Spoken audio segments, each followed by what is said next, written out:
ঢাকের তালে তালে গান, সঙ্গে নৃত্য পরিবেশন। কারাম গাছ ঘিরে শিশু কিশোর আর বৃদ্ধাদের অংশগ্রহণে মনোমুগ্ধকর পরিবেশনা। বাদ্য আর নারীদের কণ্ঠে উলুধ্বনিতে জমজমাট কারাম পরব।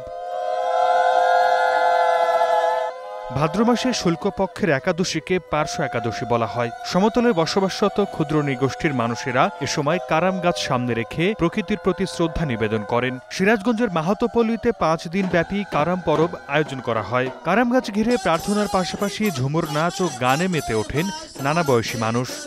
ভাদ্র মাসে পূর্ণিমা তিথিতে পঞ্চশস্যর সঙ্গে মাটি মিশিয়ে ডালাতে করে আমরা বীজ বপন করি। 5 দিন নিরামিষ খাওয়ার পর আমরা ভাইয়ের মঙ্গল কামনার জন্য এই উৎসবটা করে থাকি। ভাই আমাদের একটি করে কাপড় দেন, তিনিও আমাদের আশীর্বাদ করেন।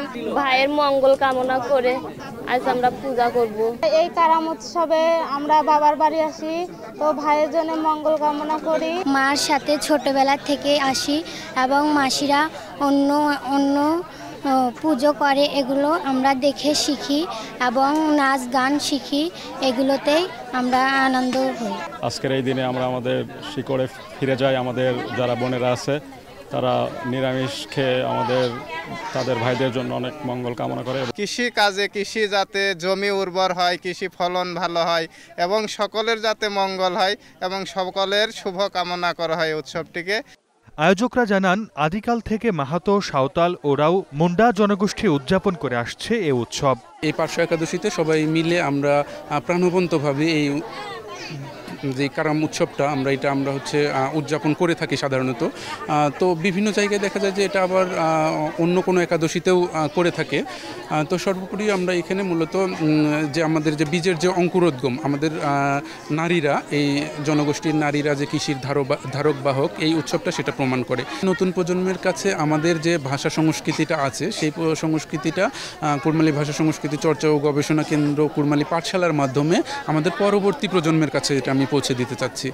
রায়গঞ্জ ও তাড়াশ উপজেলার নৃগোষ্ঠীর হাজার হাজার মানুষের অংশগ্রহণে উৎসব ভরে ওঠে একই রঙে, সুরে। এই উৎসবের পরতে পরতে ফুটে ওঠে শিশুদের সামাজিক শিক্ষা আর কৃষির জন্য অবদান।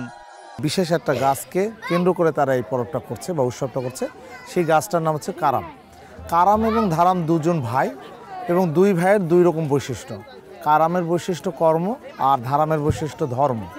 তো ধর্ম এবং কর্ম এই দুটো অঙ্গই যে আমাদের সমাজ জীবনে বা ব্যক্তি জীবনে প্রয়োজন, সেটারই কিন্তু একটা বার্তা দেয় কারাম পরব। প্রকৃতির প্রতি কৃতজ্ঞতা, নিজস্ব সংস্কৃতির টান আর ঐতিহ্যকে জীবিত রাখার অঙ্গীকার, সব মিলিয়ে ক্ষুদ্র নৃগোষ্ঠীর প্রাণের উৎসব কারাম পরব। Desk report, star news.